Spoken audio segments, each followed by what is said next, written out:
Before we begin, a quick disclaimer. This presentation is for informational and educational purposes only. The information provided is not intended as financial, investment, or career advice. An MBA is a significant investment of time and money, and you should always conduct your own thorough research and consult with qualified professionals before making any decisions. This video is a reflection of my own analysis and experience, and is not an official endorsement of any particular program. What if I told you that a 2-year degree could add $1.5 million to your lifetime earnings? That's not a lottery ticket. That's the median cash compensation for an MBA graduate from a top-tier U.S. business school. $1.5 million. It's a number so large it can fundamentally change the trajectory of your life, your family's life, and even generations to come. It's the key to a door that leads to the C-suite, to Wall Street, to Silicon Valley. But here's the other number they don't talk about as much. For every one person who gets that key, 9 others are left standing outside in the cold, holding a rejection letter. 9 out of 10 qualified, brilliant, ambitious people get told no. So what separates the 1 from the 9? You think you know the answer. You think it's the GMAT score, the GPA, the brand name company on your resume. And you're not wrong, but you're also not right. Let me tell you about Sarah. Sarah is the perfect applicant on paper. 770 GMAT. That's the 99th percentile. 3.9 GPA in economics from a great university. 4 years as a consultant at a top-tier firm. Glowing recommendations, impressive extracurriculars. She applies to Harvard, Stanford, and Wharton. She gets rejected from all 3. Not even an interview. Why? Meanwhile, David, who had a lower GMAT, a slightly lower GPA, and worked at a less prestigious company, gets into 2 of them. What did David have that Sarah didn't? He had a story. Sarah had a collection of statistics. David had a narrative. And that is the single biggest secret of the MBA admissions game. The top business schools on this planet are not admitting resumes. They are not admitting GMAT scores. They are admitting people. They are crafting a class of future leaders, and they are looking for a mosaic of compelling stories. They want the person who failed 3 times starting a company and learned more than anyone who succeeded on their first try. They want the Army captain who led a platoon in a hostile environment and understands leadership when the stakes are life and death. They want the nonprofit manager who figured out how to feed 1,000 people with a budget of $10. They are looking for your story of impact, of resilience, of a unique vision for the future. Your stats? Your GMAT, your GPA? That's just the ticket to the game. It doesn't get you on the field. Your story is what makes them call your name. And that is exactly what this series is about. This isn't just another video listing the top MBA programs. You can find that anywhere. This is the ultimate guide. A 10-part deep dive designed to do one thing. Transform you from an applicant with a list of stats into a candidate with an unforgettable story. We are going to deconstruct the entire process. We're not just going to tell you what the best schools are. We're going to show you why they're the best, what they're really looking for, and how you can tailor your own unique narrative to stand out from the tens of thousands of other applicants who look just like you on paper. Over the next 10 parts, we will demystify everything. We'll break down the curriculum, the culture, the recruiting outcomes, and the hidden networking opportunities of every single top-tier school. We'll cover how to craft an essay that doesn't just list your accomplishments but reveals your character. We'll talk about how to choose your recommenders and, more importantly, how to prepare them to write letters that make admissions officers pound the table for you. We'll even dive into the brutal reality of financing your MBA, from scholarships to loans, so you can make this life-changing investment with your eyes wide open. By the end of this series, you won't just have a list of schools to apply to. You will have a personalized roadmap to getting into the program that is the perfect fit for your specific career goals and your unique personal story. To do this, we need a framework. Just listing schools from 1 to 20 is lazy and, honestly, it's useless. The school that's number 1 for a future private equity investor might be number 15 for a future tech entrepreneur. So we're going to break down the elite US business schools into 3 distinct tiers. Think of it like Greek mythology. First, you have the gods of Olympus. These are the M7, the Magnificent 7. Harvard, Stanford, Wharton, Northwestern's Kellogg, Chicago's Booth, Columbia, and MIT Sloan. These aren't just schools, they are global brands. The name alone opens doors that are welded shut to everyone else. Getting into one of these is like being struck by lightning. It's rare, it's powerful, and it changes everything. These schools aren't just looking for future leaders. They're looking for people who will define the future of business itself. They are the kingmakers. We will dedicate a massive part of this series to dissecting each and every one of them, because they operate on a completely different level. Next, you have the Titans. These are the schools typically ranked from 8 to 15. Programs like Berkeley's Haas, Yale's School of Management, Duke's Fuqua, Michigan's Ross. These are powerhouse institutions that are every bit as rigorous and prestigious as the M7 in their own specific areas of excellence. A finance god might choose Booth over Yale, but a marketing genius might choose Kellogg over Duke. The Titans offer world-class educations and incredible outcomes, and for many people, they are a far better fit than an M7 school. They are titans of industry, and underestimating them is the biggest mistake an applicant can make. We will explore what makes each of these schools a unique and powerful choice. Finally, we have the high potential climbers. These are the programs that are consistently innovating, disrupting, and climbing the rankings. Schools like UVA's Darden, NYU's Stern, or UCLA's Anderson. These programs are hungry. They are constantly evolving their curriculum to meet the demands of a changing world, building incredible networks in burgeoning industries, and producing graduates who are nimble, creative, and ready to build the next big thing. For the right person, especially someone focused on a specific industry like tech, entertainment, or real estate, these schools can offer a better, more focused, and more valuable experience than any other program in the world. They are the rising stars, and ignoring them means you might miss out on the perfect program for you. So get ready. We're about to pull back the curtain on the most exclusive, most powerful, and most misunderstood world in higher education. We're starting at the very top, the summit of the mountain. In the next part, we dive headfirst into the M7, the gods of Olympus, beginning with the two schools that are in a class all by themselves, Harvard Business School and the Stanford Graduate School of Business. The titans of titans, the dream of millions. We'll break down what it truly takes to get in, and why they reject people with perfect scores every single day. This is your journey to a life-changing degree, and it starts right now. Let's begin with a ghost story. The ghost is a 28-year-old software engineer from a top tech company. He has a perfect 4.0 GPA from a prestigious university. He scored a 780 on his GMAT, putting him in the 99th percentile of all human beings on the planet. He founded a nonprofit in his spare time that teaches coding to underprivileged kids. On paper, he is the perfect applicant. He applies to Harvard and Stanford. He is rejected by both. No interview, just a cold hard no. This isn't a ghost story. It's a true story. And it happens every single year, thousands of times over. The admissions graveyard is filled with the ghosts of perfect applicants. Why? Because the biggest mistake people make when they look at these top-tier schools is thinking it's a numbers game. They think, if I just get the highest score, the best GPA, the most prestigious job, I'm a shoo-in. That is fundamentally, dangerously wrong. Top MBA programs are not building a class of spreadsheets. They are building a community, a team, an orchestra. They don't want 800 violinists, no matter how skilled. They need cellists, percussionists, a conductor. They are looking for a symphony of diverse experiences, perspectives, and most importantly, stories. Your application isn't a report card. It's your audition. And your GMAT score is just one single note in that entire performance. So what are they actually looking for? It's a concept called holistic review. It means they look at everything all at once to build a three-dimensional picture of who you are. There are four main pillars to this picture: your professional experience, your academic stats, your personal essays, and your recommendations. Get any one of these pillars wrong, and the entire structure can collapse no matter how strong the others are. Let's start with the first and arguably most important pillar: your professional experience. This is where most applicants get it wrong. They think it's about the brand name on their resume. I worked at Google. I was an analyst at Goldman Sachs. That's nice. So were 10,000 other people who applied. The name on your business card gets your foot in the door for a first look, but it won't carry you across the finish line. Admissions committees or adcoms are looking for impact. And not just any impact. They are looking for quantified, demonstrable, leadership-driven impact. Think of it this way.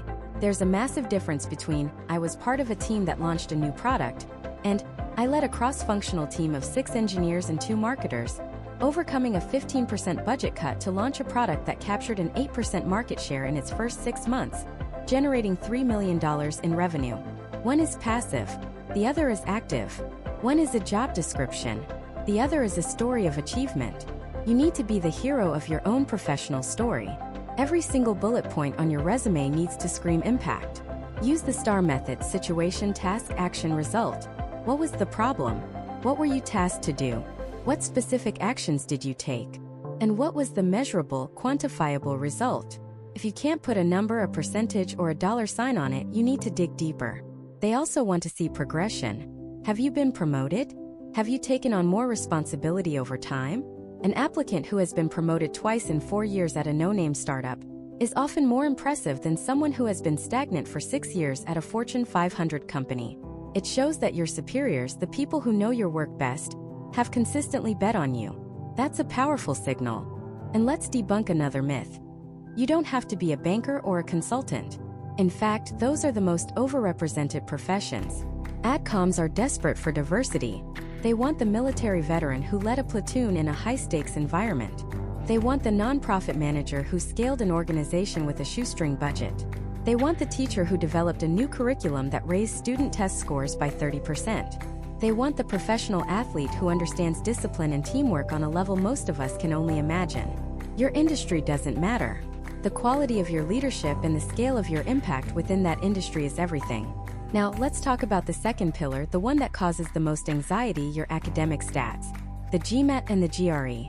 Let's be clear. These scores are important, but their importance is wildly misunderstood. The GMAT is not a kingmaker. It is a gatekeeper. Its primary purpose is to answer one simple question for the AdCom. Can this person handle the academic rigor of our program? That's it. It's a check-the-box exercise. The top schools are quantitative powerhouses. You'll be diving into finance, statistics, and economics. They need to know you won't drown on day one. A high score tells them you have the baseline cognitive horsepower to keep up. But once you cross a certain threshold, the marginal benefit of each extra point drops off a cliff. The difference between a 730 and a 760 is almost meaningless if the rest of your application isn't compelling. Remember our ghost? His 780 couldn't save him. So what is that threshold? For the so-called M7 schools, Harvard, Stanford, Wharton, Kellogg, Booth, Columbia, and MIT Sloan, you're generally looking at a median GMAT score in the 730s. This means half the people who get in score above that and half score below. If you're in that 720 to 740 range, you've checked the box. You've proven you can handle the work. Now, the rest of your application has to do the talking. If you come from a traditional, overrepresented background like finance or consulting, you'll likely need a score on the higher end of that range to stand out. If you have a more unique background, say you're an opera singer who started a music festival, they might give you more leeway on the score because your story is so compelling and different. What if your score is below that range? Are you doomed? Absolutely not. But you have to compensate. You need to provide alternative evidence of your quantitative ability. This could be a high GPA in a quantitative major like engineering or economics. It could be taking and acing college-level calculus or statistics courses online. It could be a certification like the CFA. You have to actively build a case to neutralize that lower score. And what about the GRE? For years, it was seen as the GMAT's less respected cousin. That is no longer true. Every top school now accepts the GRE without bias. So which should you take? The GMAT is traditionally more geared towards business concepts, with its integrated reasoning section. The GRE is often seen as more friendly to those who are stronger on the verbal and writing sections. The best advice is to take a practice test for both and see which one you feel more comfortable with. Play to your strengths. The AdCom doesn't have a preference, so you shouldn't either. Pick the test that allows you to get the best possible score and check that academic box. So you've crafted a resume that screams impact. You've slayed the GMAT or GRE and checked the academic box. You're in, right? Not even close. You've only earned the right to be seriously considered. You've made it past the velvet rope and into the club. But now the real evaluation begins. Because your stats and your work experience represent the what. What have you done? What have you achieved? The next two pillars, the essays and the recommendations, are about the who and the why. Who are you as a person, a leader, a human being? And why, in God's name, do you actually want to spend 2 years and $250,000 on an MBA? This is where the ghosts of the perfect applicants fail. They have a flawless resume but a hollow story. They have the stats but they lack the soul. Your numbers get your application read.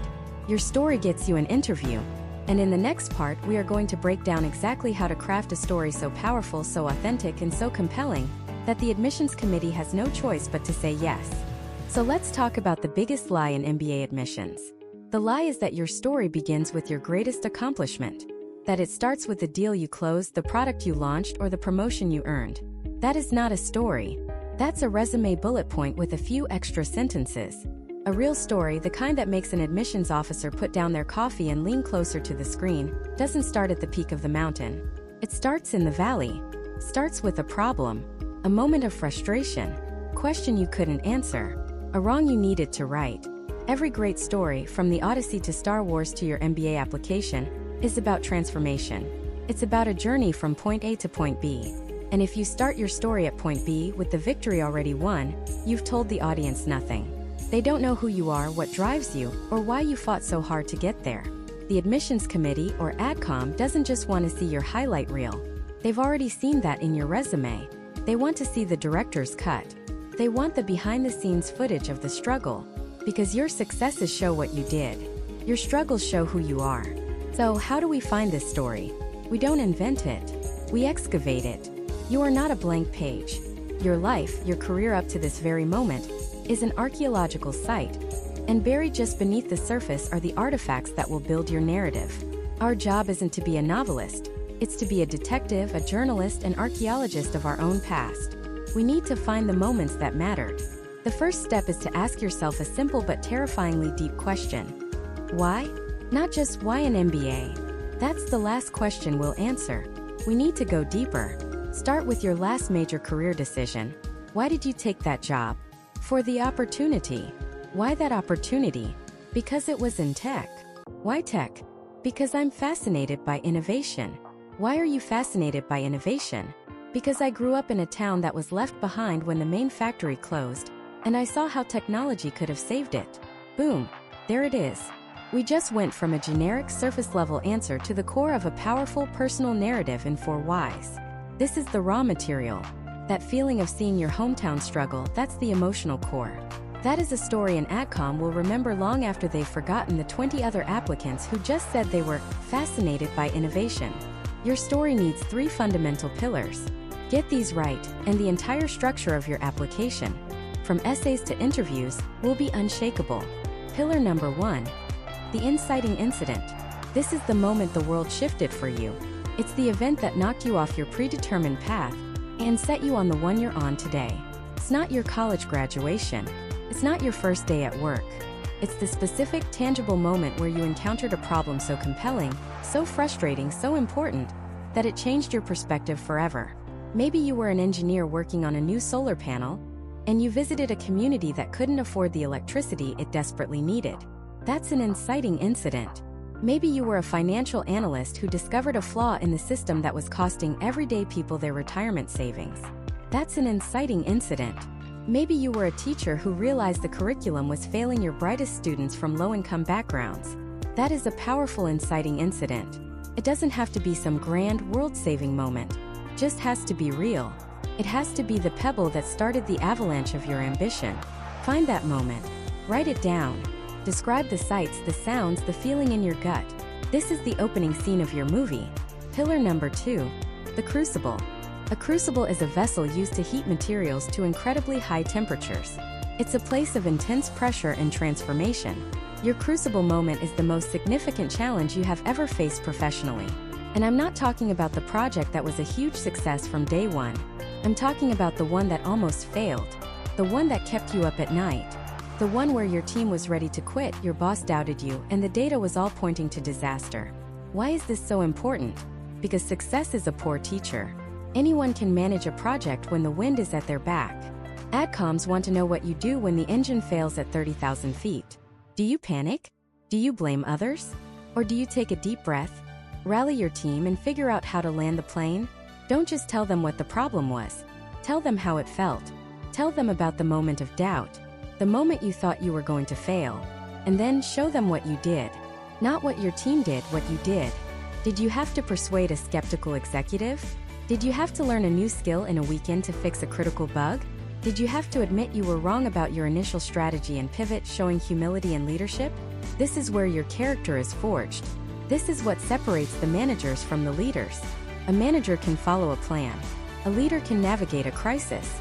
Business schools are looking for leaders. Pillar number 3, the vision. This is where we connect your past to your future. The inciting incident gave you a problem.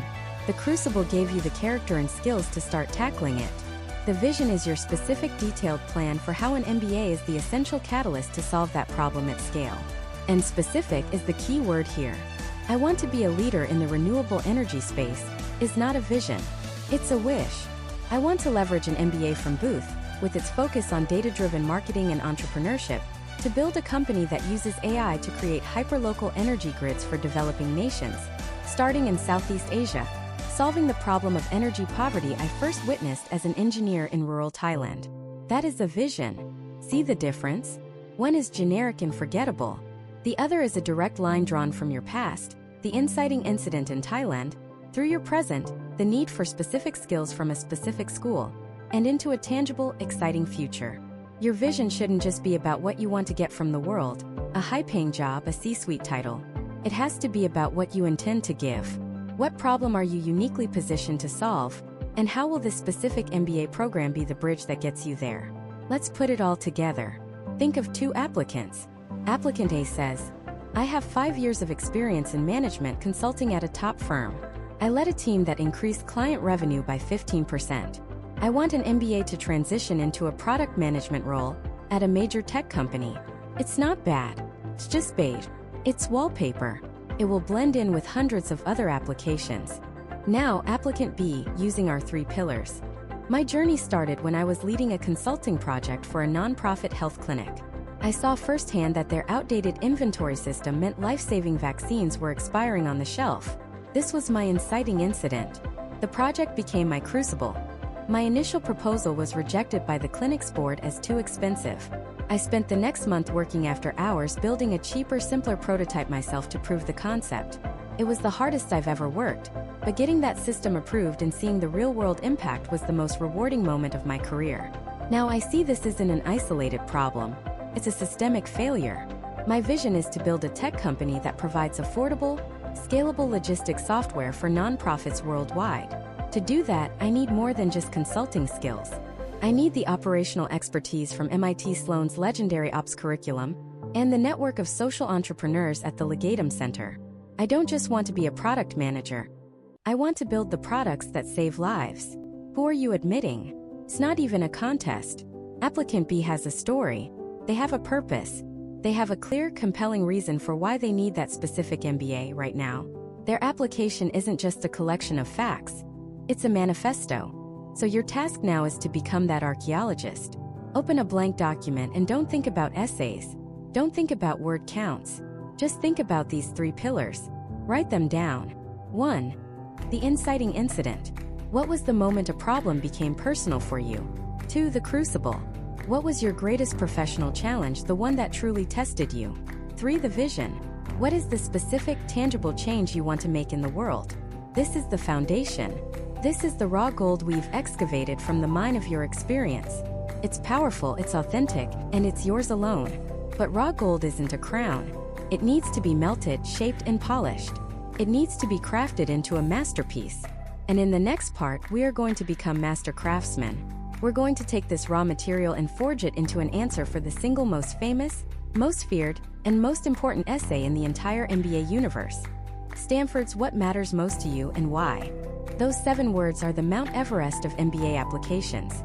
Simple to state, terrifying to climb. Most applicants see this question and they panic. They start brainstorming achievements. They think about what sounds impressive. They might write about innovation, or community, or making an impact. And in doing so, they fall into the biggest trap of all. They answer the wrong question. They answer what is a noble cause, or what sounds good to an admissions committee. Stanford is not asking for a noble cause. They are asking what matters most to you. The question is an invitation to vulnerability. It's a test of self-awareness.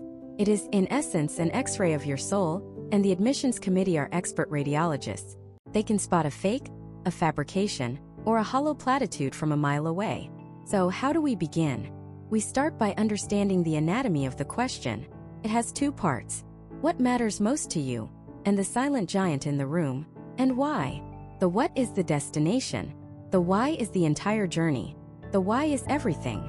Anyone can say they care about fighting poverty, but the person whose why is rooted in memories of their own family using food stamps, who remembers the feeling of shame and the quiet dignity of their parents, that person's answer has a weight, a gravity that cannot be faked.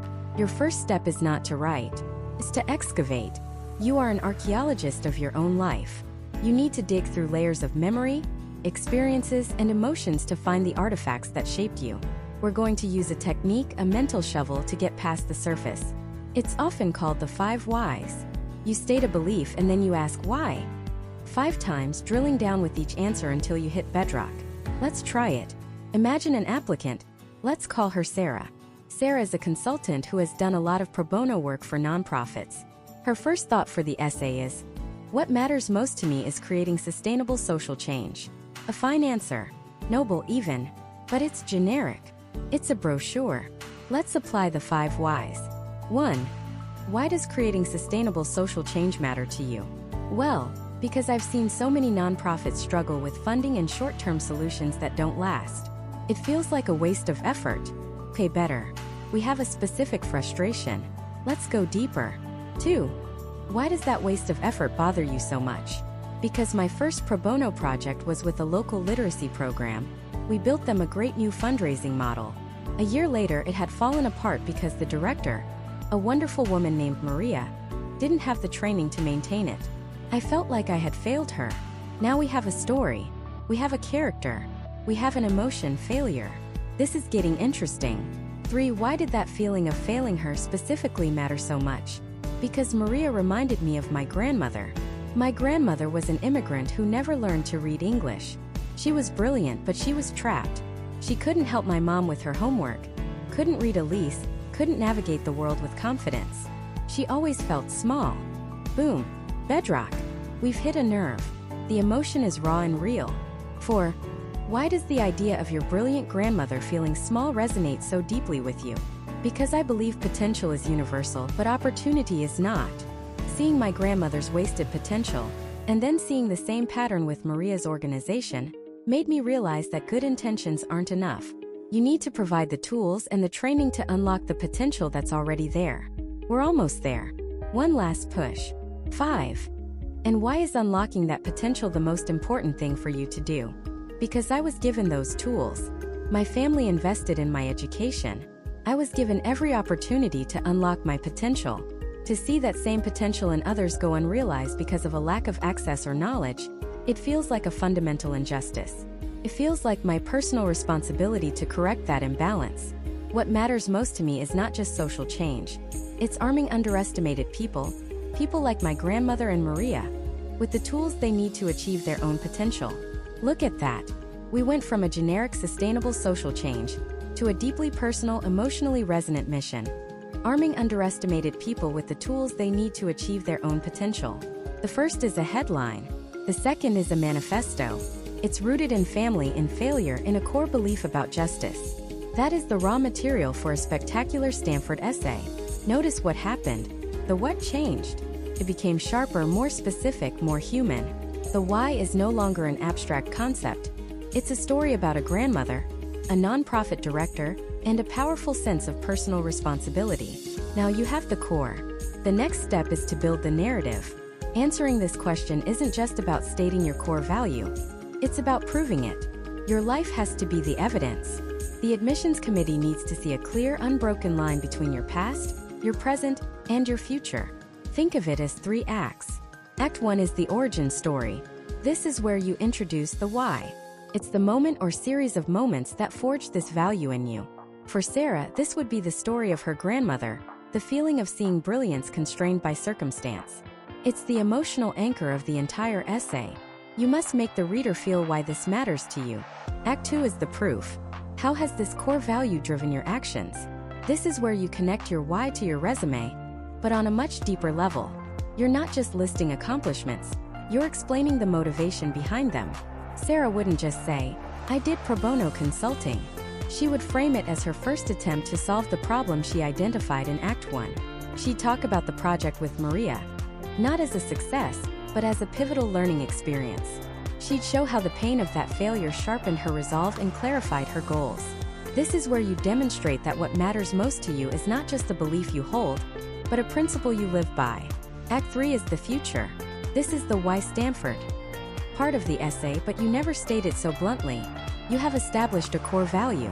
You have shown how you've acted on it. Now, you must explain how you plan to scale it. What is the next bigger, more ambitious chapter in your mission? And how, specifically, will the resources at the Stanford Graduate School of Business be the catalyst for that chapter? You don't just say, "I'll take classes in social enterprise." You say, "I need to learn from Professor Smith's research on scaling nonprofits and work with the Center for Social Innovation to build a new model, one that would have saved Maria's program and could help thousands like it." You are showing them that you have done your homework and that you see Stanford not as a prize to be won, but as a tool you desperately need to fulfill your life's work. Your past actions are the evidence. Your future ambitions are the promise. And the essay is the contract that binds them together. So your task is not to invent a sanitized, impressive-sounding answer. Your task is to look inward, to dig, to find the most honest and vulnerable truth you can. Find the story that only you can tell. Find the pain point, the frustration, the injustice that keeps you up at night. That is where the real answer lies. Because what matters most to you is probably not a thing you've achieved. It's the question you're still trying to answer, the problem you're obsessed with solving, the journey you've been on your entire life, whether you realized it or not. The Stanford essay is simply your chance to map that journey for someone else to see. And once that map is drawn, some will find their path leads east, to the red-bricked heart of Philadelphia, to a place that has become synonymous with financial power and quantitative rigor. The Wharton School at the University of Pennsylvania. Now let's be honest. When you hear the word Wharton, a certain image probably pops into your head. Wall Street, private equity, investment banking, a factory for future financiers, churning out graduates who speak fluent Excel and dream in discounted cash flows. And you wouldn't be entirely wrong. Wharton's dominance in finance is not a myth. It is a quantifiable, undeniable fact. More Fortune 500 CFOs have a Wharton MBA than any other degree on the planet. The alumni network in the financial capitals of the world, New York, London, Hong Kong, is so dense, it's practically its own sovereign entity. But to stop there, to label Wharton as just a finance school, is like calling a smartphone just a telephone. You're missing the revolutionary technology that powers the whole thing. The true currency of Wharton in the 21st century isn't just money. It's data. The school has undergone a profound transformation, rebranding itself as the premier institution for data-driven leadership. They're not just teaching you the models, they're teaching you how to build the models, how to question the models, and how to lead teams that can translate complex analytics into decisive action. This is the new Wharton. It's where big data meets big decisions. Their curriculum is famously vast and famously flexible. With nearly 200 electives and over 20 different majors, not concentrations but actual majors you can declare on your degree, the level of specialization is staggering. You can dive deep into quantitative finance, yes, but you can also major in business analytics, in entrepreneurship and innovation, or in social and governance factors for business. You can even pursue dual degrees with other world-class Penn schools, like the Lauder Institute for a joint MBA/MA in International Studies, which is legendary for creating globally minded leaders. The culture is often misunderstood. The old stereotype was one of sharp elbows and a cutthroat, every person for themselves environment. But the school has worked tirelessly to engineer a more collaborative atmosphere. The cohort system, known as clusters, breaks the massive class of over 850 students into smaller, more manageable groups of about 70. Within those clusters, you're placed in a learning team of 5 or 6 people. This is your family for the first year. You live and die by your learning team. You'll prepare cases together, you'll struggle through problem sets together, and you'll learn very quickly that you can't succeed at Wharton alone. It's a brilliant piece of social engineering.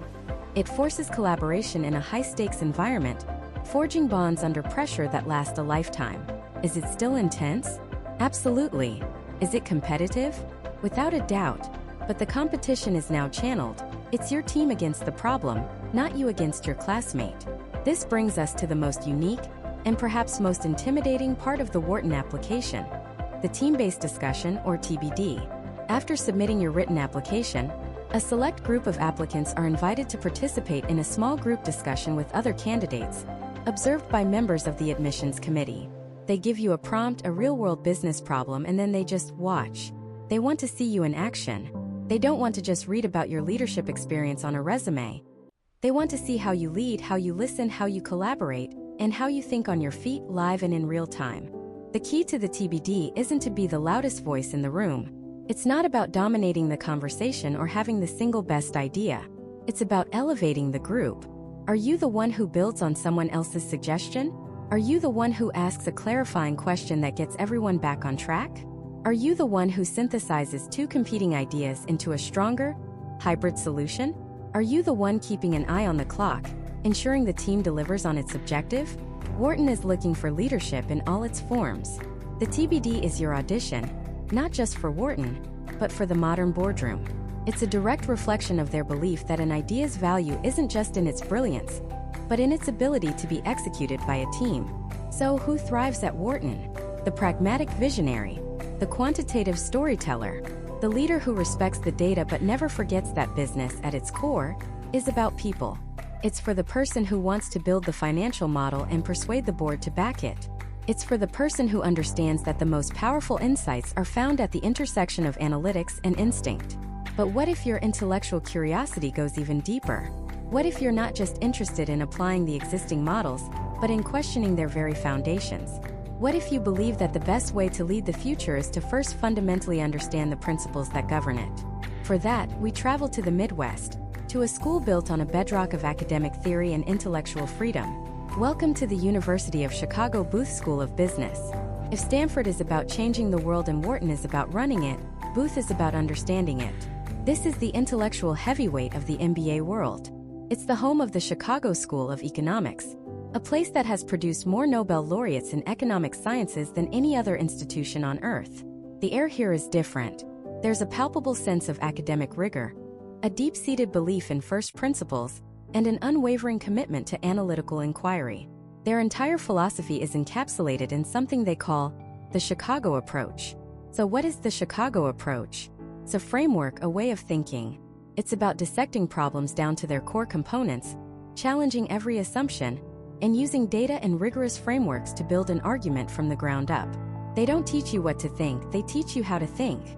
A Booth education is designed to give you a set of versatile, enduring intellectual tools that you can apply to any problem, in any industry, anywhere in the world, for the rest of your career.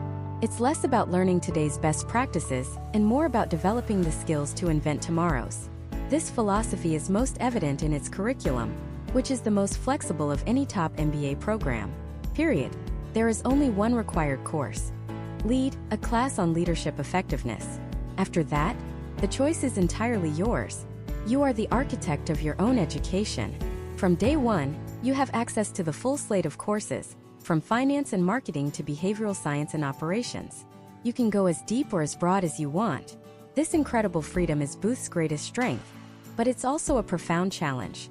It attracts a very specific type of student, the fiercely independent, self-directed individual who knows exactly what they want to get out of their MBA.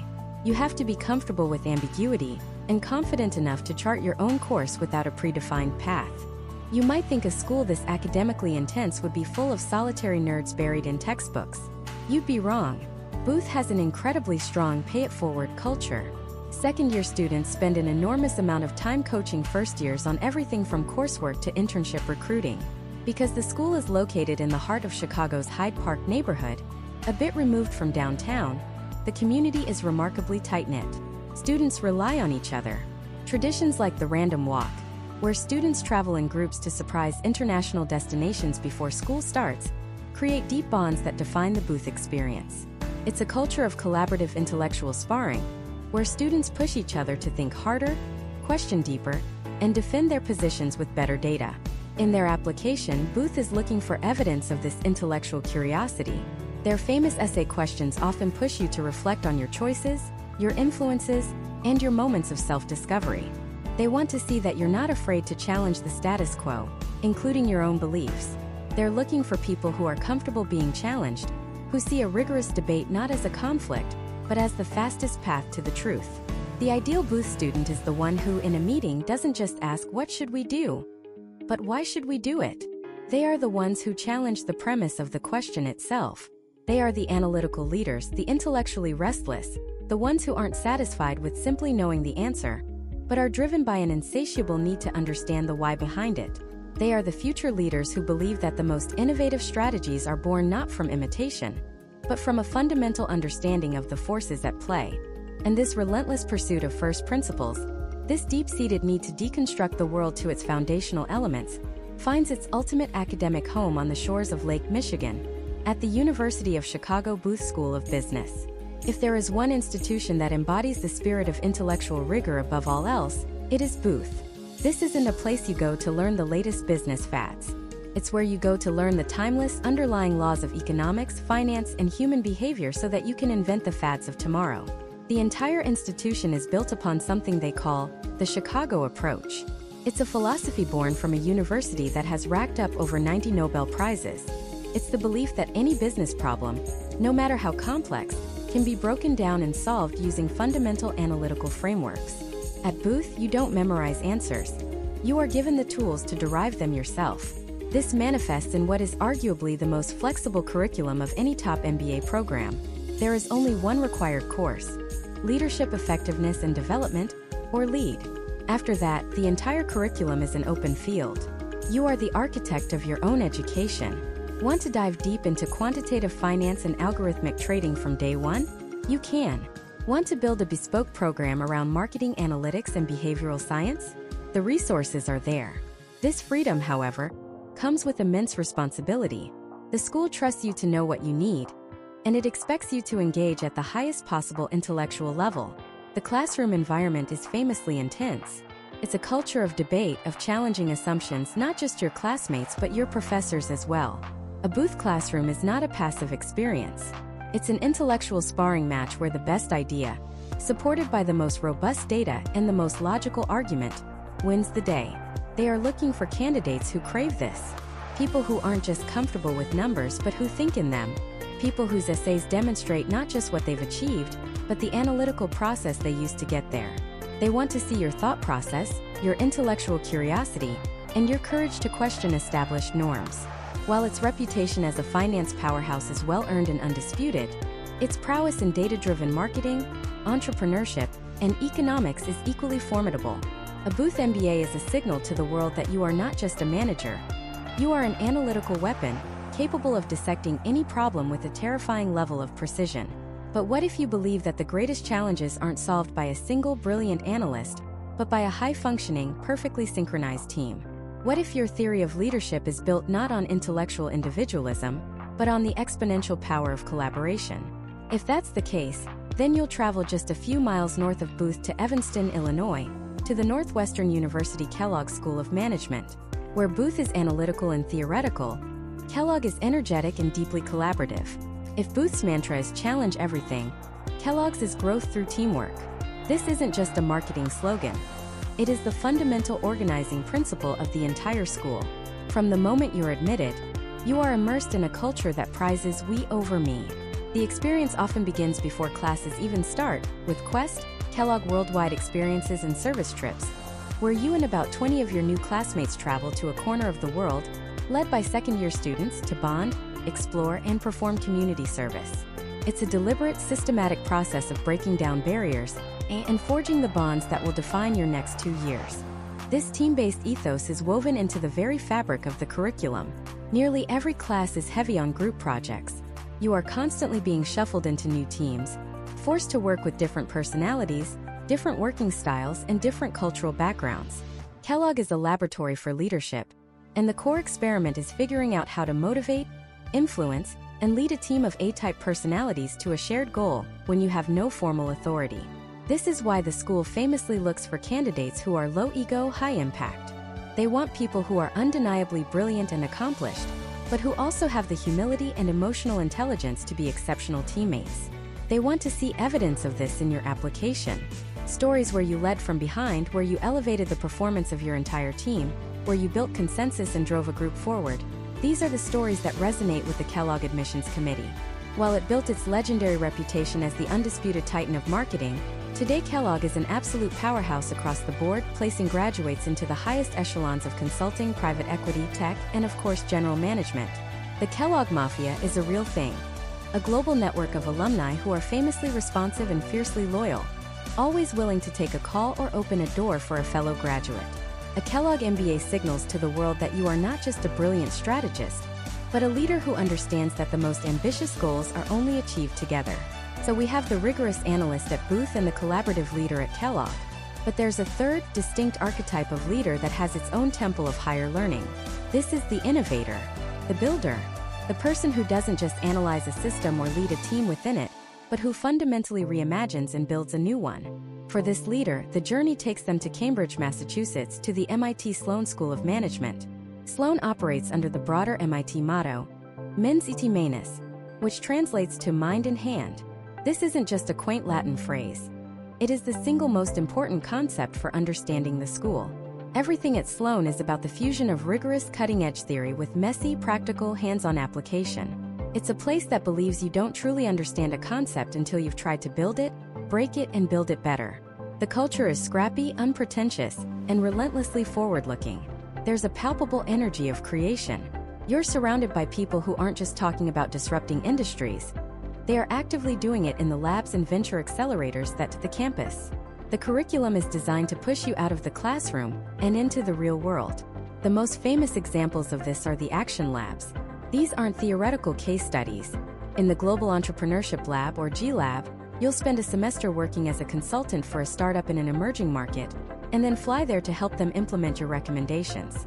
In the Sustainable Business Lab, or S-Lab, you'll work with major corporations and NGOs to tackle real-world sustainability challenges. Sloan is looking for problem solvers.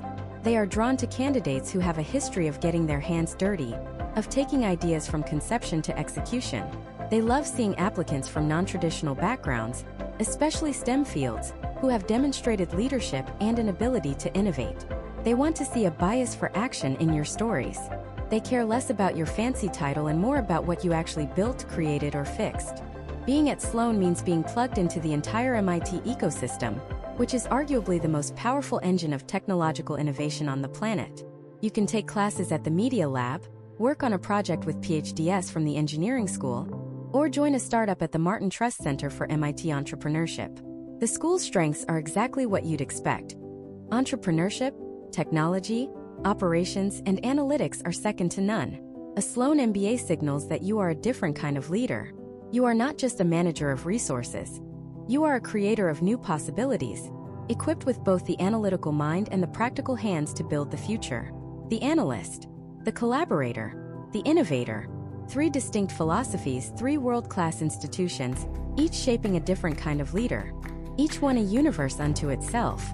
And yet, we've only just begun to scratch the surface. Because beyond these incredible schools lie two institutions whose names echo with such power and prestige they almost exist in a category of their own. The schools that don't just participate in the world of business, but actively define it. Harvard Business School and the Stanford Graduate School of Business. For a century, these two names have represented the absolute pinnacle of management education. They are the titans, the two poles of the business world, each with a gravitational pull so immense it shapes the orbits of industries, economies, and global markets. Getting into either is more than just a smart career move. It's a golden ticket. It's an anointing. But the mistake so many people make is seeing them as interchangeable. They are not. They represent two fundamentally different philosophies on what it means to lead, to build, and to change the world. To understand them is to understand the two dominant forces in modern capitalism: the power of the established institution and the power of radical disruption. Let's start in Boston, on the banks of the Charles River, at the institution that literally invented the Master of Business Administration degree, Harvard Business School. HBS is not just a school. It is an empire. Its sprawling red brick campus feels less like a university and more like the headquarters of a global institution, which in many ways it is. The brand is so powerful, so globally recognized, that the letters HBS have become a synonym for corporate leadership. The soul of Harvard is the case method, and you cannot understand HBS until you understand what this truly means. It is not passive learning. It is a full-contact intellectual sport. Every single day you are handed a complex, real-world business problem, a case with no easy answer. You prepare for hours analyzing data, forming an opinion. Then you walk into a tiered U-shaped classroom, a coliseum of debate, and for 80 minutes you are on trial. The professor is not a lecturer. They are a conductor, a provocateur, a master interrogator. They will cold call you. They will challenge your assumptions. They will pit your argument against your classmates. You must think on your feet, articulate your position with unwavering confidence, and defend it against 90 of the smartest, most ambitious people you will ever meet.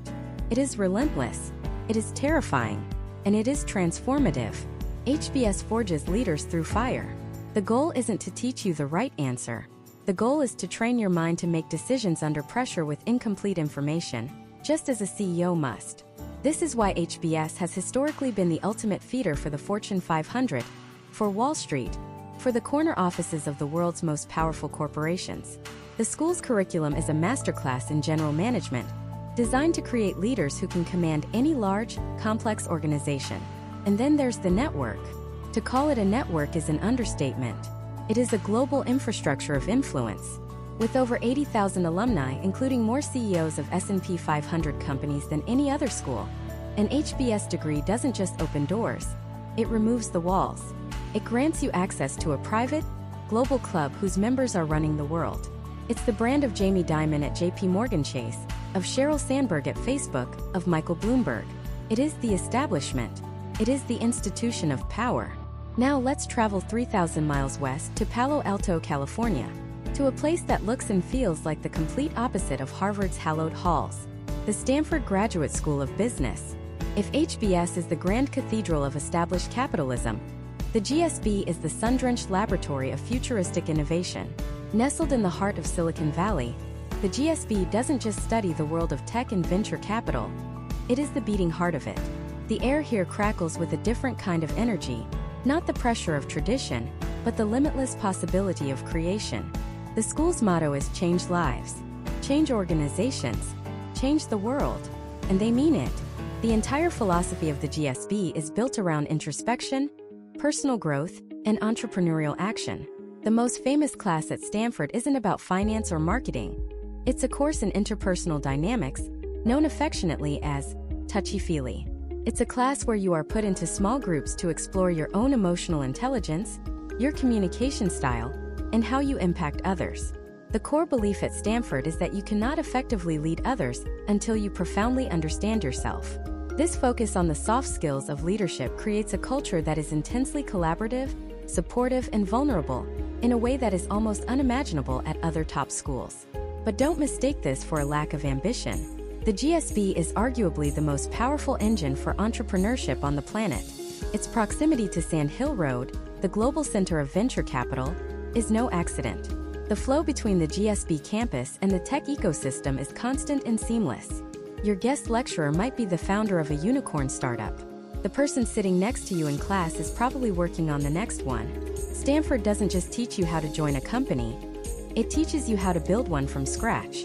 It is the place for dreamers, for builders, for disruptors who believe they can create something from nothing. The alumni list reads like a who's who of Silicon Valley founders, from Phil Knight of Nike to the founders of an endless list of tech giants.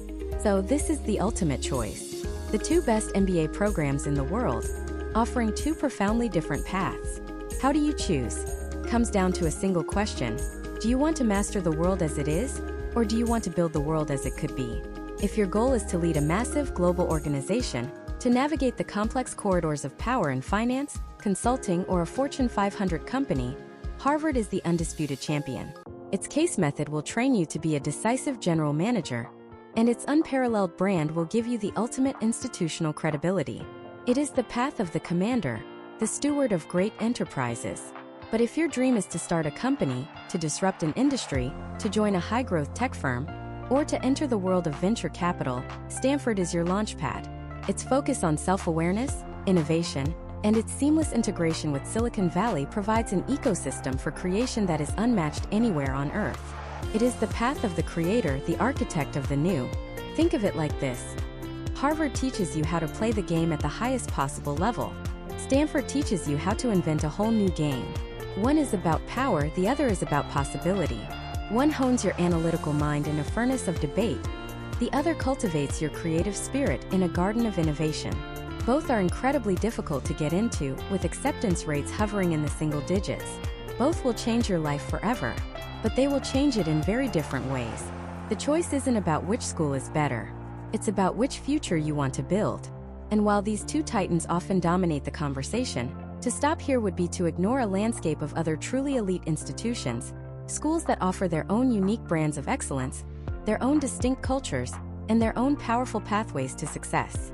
Because just beyond the shadow of Harvard and Stanford lies schools that are, for the right person, an even better fit. Let's start with the school that has, for decades, been the other undisputed titan in the room, the Wharton School at the University of Pennsylvania. If you think of Wharton, you probably think of one word: finance. And you're not wrong.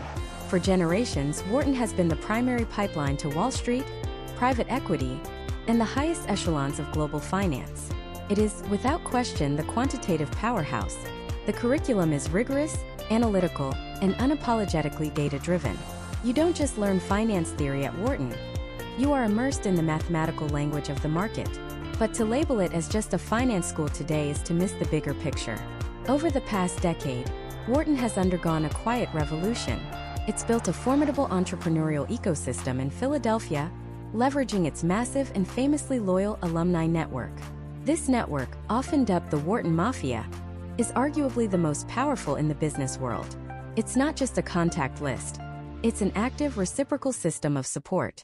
A Wharton MBA is a lifetime membership to an exclusive club whose members run a staggering number of Fortune 500 companies, investment banks, and venture capital firms. Whether it's their world-class programs in healthcare management or real estate, Wharton provides a depth of resources that is simply staggering. It's a school for those who are fiercely competitive, analytically sharp, and who want to build and leverage a network that can open any door. Now let's travel west to the Windy City, to an institution that prides itself on a fundamentally different, yet equally powerful philosophy: the University of Chicago Booth School of Business. If Wharton is the practitioner's paradise, Booth is the intellectual's sanctuary. The entire school is built around the Chicago approach, a framework for thinking that prizes rigorous inquiry, challenging assumptions, and backing up every single argument with data. This is the house that Nobel laureates built. The academic culture here is legendary. It's a place where you're not just expected to have an opinion.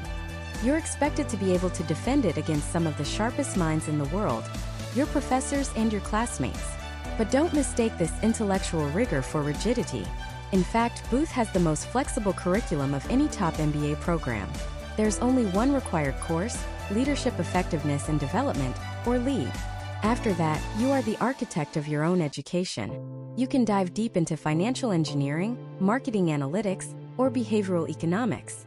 This freedom attracts independent, self-motivated students who aren't looking for a cookie-cutter MBA. Booth is also an entrepreneurial force, home to the New Venture Challenge, one of the most successful university accelerator programs in the nation, with its alumni companies having achieved over $8 billion in mergers and exits. A Booth MBA is for the person who isn't just looking for answers, but is obsessed with finding the right questions.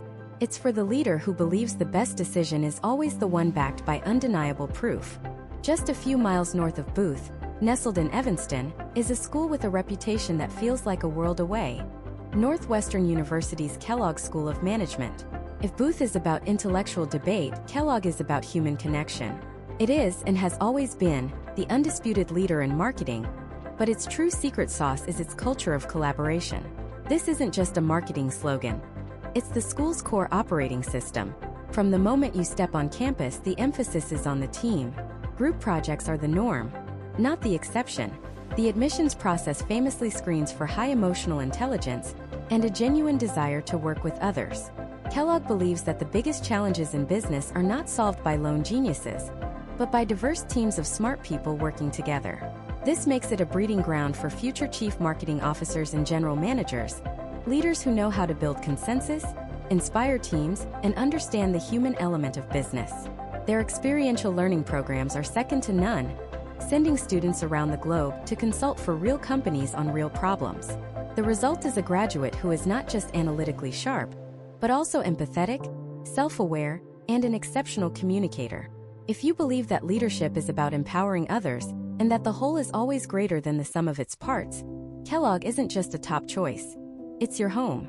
Now let's head back to the East Coast, to the city that never sleeps, and the school that sits at the very center of business: Columbia Business School. Columbia's greatest asset is its address. Being in New York City isn't just a feature. It's the entire value proposition. The city becomes an extension of the classroom. Your guest lecturer isn't a visiting professor. It's the CEO of a major bank whose office is 10 blocks away. Your part-time internship during the school year isn't a hypothetical. It's a real position at a hedge fund, a media conglomerate, or a luxury brand, accessible by a short subway ride. This immediate, unfiltered access to industry is something no other top school can fully replicate. Students can work at a venture capital firm on Monday, attend a class taught by a legendary value investor on Tuesday, and network with media executives on Wednesday, all without leaving the city. This makes Columbia an ideal choice for career switchers who need to build experience and a network simultaneously. The school has deep, historic strengths in finance, thanks to its proximity to Wall Street and its world-renowned Heilbronn Center for Graham and Dodd investing. But it's also a powerhouse in media, retail, and real estate. Columbia is for the student who thrives on energy, who wants to be fully immersed in the pulse of global commerce from day one, and who understands that in business, access is power. Finally, we go to Cambridge, Massachusetts, just a stone's throw from Harvard, to a school that sits at the critical intersection of technology and commerce, the MIT Sloan School of Management. Sloan is where innovation gets a business plan. It's where brilliant engineers learn to become brilliant CEOs, and where groundbreaking ideas from MIT's legendary labs are transformed into world-changing companies. The school's motto is Mens et Manus, or mind in hand, and this philosophy permeates everything they do. It's not enough to have a great idea. At Sloan, you have to build it, test it, and prove it works in the real world. This is the home of action learning, where teams of students are deployed across the globe to solve complex, real-world challenges in operations, analytics, and sustainability. The integration with the broader MIT ecosystem is seamless and profound. As a Sloan student, you can take classes at the Media Lab, work with world-class engineers on a new robotics venture, or join the 100K entrepreneurship competition. The culture is data-driven, analytical, and intensely problem-focused. They don't just talk about theory.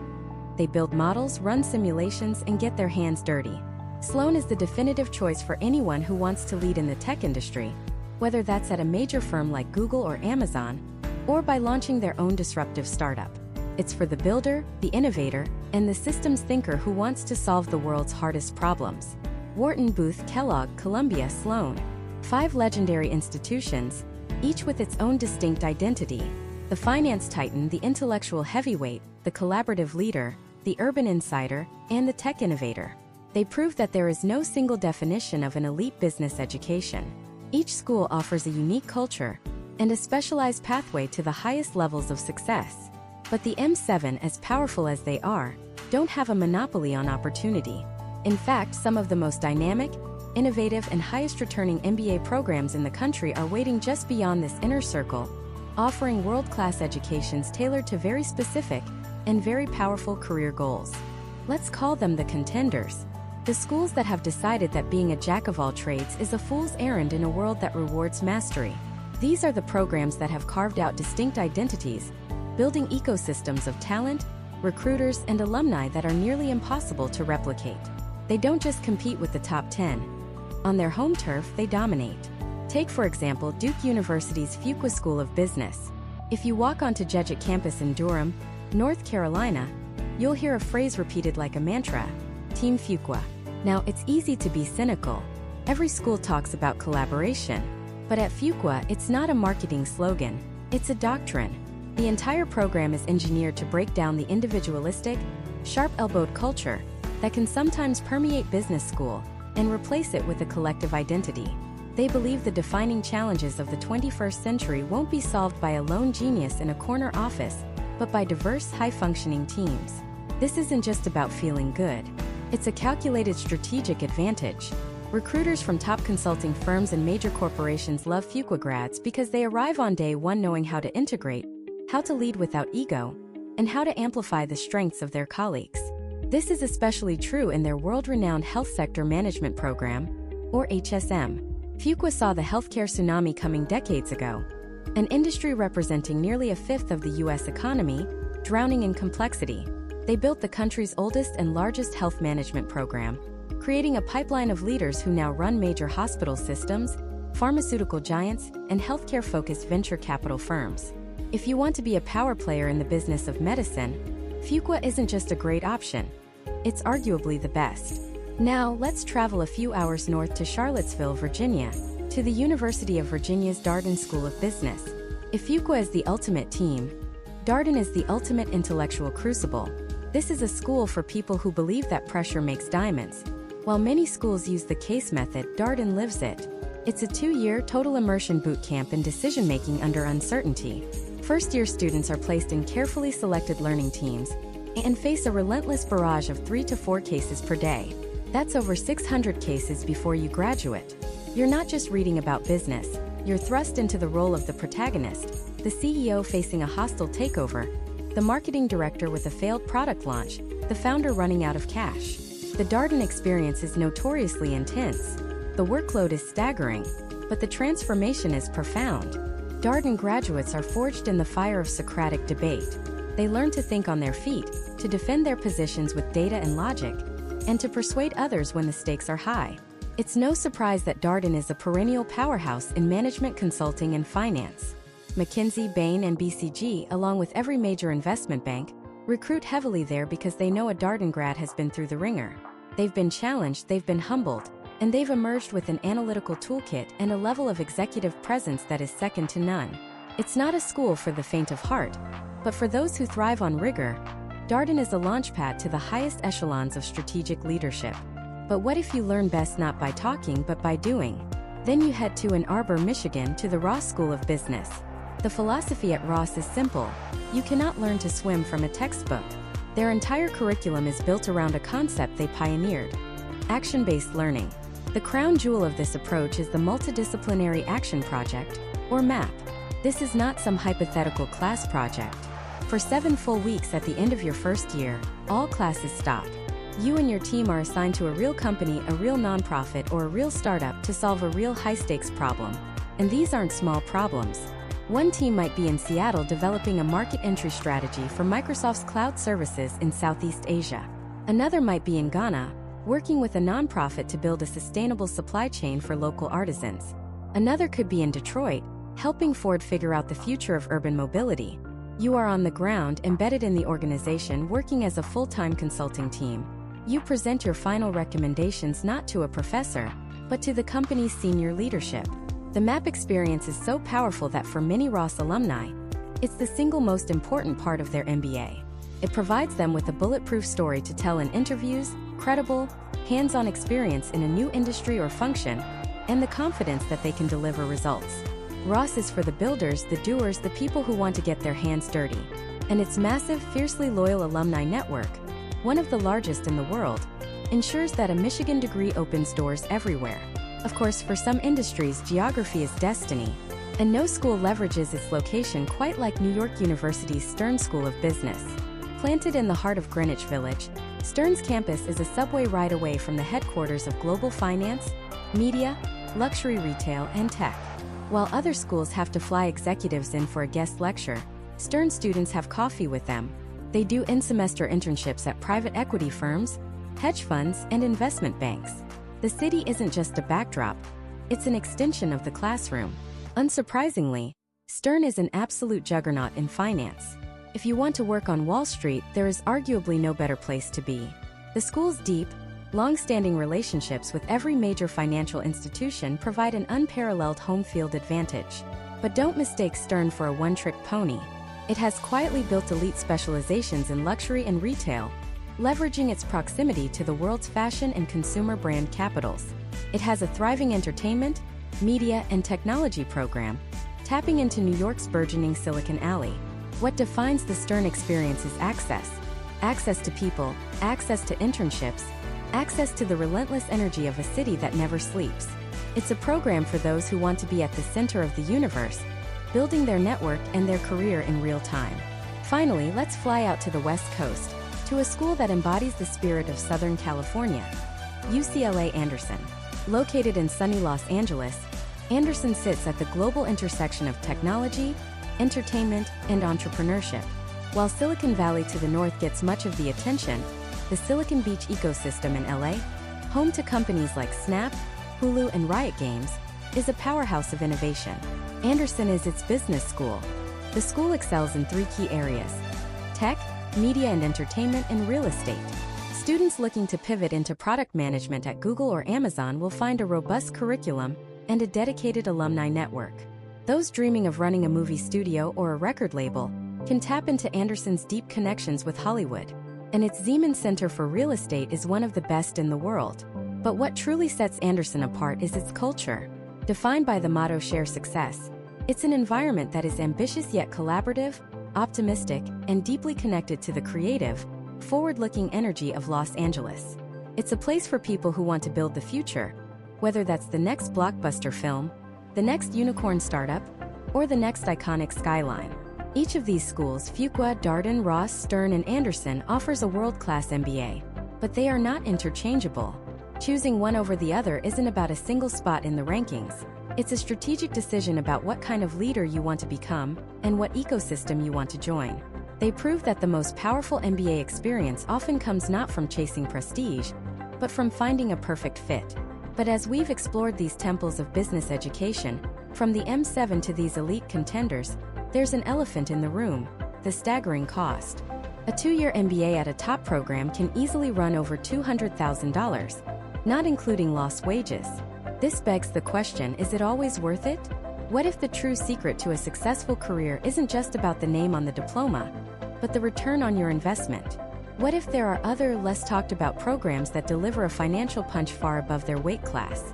The hidden gems of the MBA world offer a different kind of value, a different path to the top. And that's a story worth telling. Let's talk about the tyranny of the top 10. We've spent this entire series dissecting the giants, the Harvards, the Stanfords, the Whartons, and for good reason. They are incredible institutions that open incredible doors. But an obsession with only the top-ranked schools creates a dangerous blind spot. It's a narrative that says if you don't get into one of these 7 or 10 schools, you've somehow fallen short. That is a lie. The real story, the smarter story, is about value. It's about return on investment. And when you start looking at the MBA through that lens, a whole new universe of elite programs emerges from the shadows. Let's start with the undisputed kings of ROI. The schools where the numbers just don't lie. Picture this: a top-tier MBA education, recruitment from major companies, and a starting salary well into the 6 figures, but with a tuition bill that looks like a typo. Welcome to the Brigham Young University Marriott School of Business. For members of the LDS Church, the tuition is astonishingly low, and even for non-members, it's a fraction of the cost of its M7 competitors. Yet, its graduates pull in impressive salaries, leading to one of the fastest paybacks in the entire world of graduate business education. They have incredibly strong placement in finance and consulting, particularly in the Western United States. The story of BYU Marriott isn't about chasing prestige. It's about making the single smartest financial decision of your career. Then you have the University of Washington's Foster School of Business in Seattle. If your dream is to work in tech, to be at the epicenter of cloud computing, e-commerce, and innovation, why would you go anywhere else? Foster is literally in Amazon's and Microsoft's backyard. The level of access, the internships, the network, it's unparalleled. Foster graduates flood into these tech giants, earning salaries that are competitive with any top program, but they do it after paying a state school tuition. The ROI calculation here is a no-brainer. It's a direct pipeline to the most dynamic industry in the world, without the $250,000 price tag. These schools prove that the smartest investment isn't always the most expensive one. Next, let's talk about the regional powerhouses. These are the schools that might not have the global name recognition of a Wharton, but in their geographic domain they are royalty. Their alumni networks don't just exist in the region, they run the region. Consider the University of Texas at Austin, the McCombs School of Business. In Texas, and increasingly across the Sun Belt, the UT network is a force of nature. If you want to build a career in the booming economies of Austin, Dallas, or Houston, in energy, real estate, or the burgeoning tech scene, a McCombs MBA can be more powerful than a degree from an Ivy League school 1,000 miles away. You're not just a number in a global alumni database. You're part of a tight-knit, fiercely loyal tribe that dominates the local business landscape. The same story plays out in the Southeast with Emory University's Goizueta Business School in Atlanta. Situated in a city that's home to Coca-Cola, Delta, and UPS, Goizueta offers an intimate, small class-size experience with direct access to a massive concentration of Fortune 500 companies. Its graduates are highly sought after to lead these southern giants. The Goizueta brand in Atlanta, Charlotte, or Miami carries an immense weight that punches far above its national ranking. The lesson here is critical. Where you want to live and work after your MBA is one of the most important factors in your decision. A regional powerhouse gives you a home field advantage for the rest of your career. Finally, we have the niche dominators. These are the specialist programs that have decided not to be everything to everyone, but to be the absolute best in the world at one or two things. And in today's specialized economy, that is a massive advantage. Look at Carnegie Mellon's Tepper School of Business. While other schools were still teaching traditional management, Tepper was pioneering the field of management science, a rigorous, analytical, data-driven approach to business. As the world has become obsessed with big data, AI, and analytics, Tepper graduates have become some of the most sought-after minds in business. They aren't just managers. They are quant wizards who speak the language of technology and strategy fluently. For a future in product management, tech, or operations, Tepper is an undisputed Tier 1 program. Then you have Georgetown's McDonough School of Business in Washington, D.C. No other top school sits at the intersection of business, policy, and global relations like McDonough. If your ambition is to work in social impact, for a multinational corporation navigating complex regulations, or in the burgeoning field of public-private partnerships, Georgetown is the place to be. The access to federal agencies, international organizations, and NGOs is something no other city can offer. It's a specialized MBA for a specialized career path, proving that deep expertise in a niche field can be infinitely more valuable than a generalist education. So after this entire journey from GMAT scores to application essays, from the M7 to the hidden gems, what's the ultimate takeaway? It's this. The MBA is not a magic ticket. It is a mirror and a crowbar. It's a mirror because the application process forces you to look at yourself with brutal honesty, to define your goals, to understand your weaknesses, and to articulate your story. It's a crowbar because once you're in, it can pry open doors that were previously welded shut. But you are the one who has to walk through them. The name on your diploma, whether it's Harvard or Foster or McCombs, doesn't guarantee success. It is the raw material. Your ambition, your work ethic, your ability to build relationships, and the clarity of your vision, that is what forges a career. The most successful MBA graduates are not the ones who went to the best school. They are the ones who knew exactly why they were going to business school in the first place. They chose a program that was the perfect fit for their specific, unique goals. They didn't just enroll. They arrived with a plan and executed it with relentless precision for 2 years. So the final question isn't, which is the top MBA program? The final question is, which is the top MBA program for you? Forget the rankings for a moment. Forget the prestige. Ask yourself the hard questions. What skills do you need to learn? What industry do you want to conquer? Where do you want to build your life? Who do you need to meet? Be honest with your answers. Let that honesty guide your research. Look for the schools whose strengths align perfectly with your ambitions. Your MBA journey is not about fitting yourself into a pre-approved box labeled success. It's about building your own box. It's about crafting a unique story, your story, and finding the one institution that can serve as the perfect launchpad. The power doesn't reside in the school's brand. It resides in you. The MBA is just the amplifier. So go out there, do the work, find your fit, and build a future that is authentically, unapologetically, and successfully your own.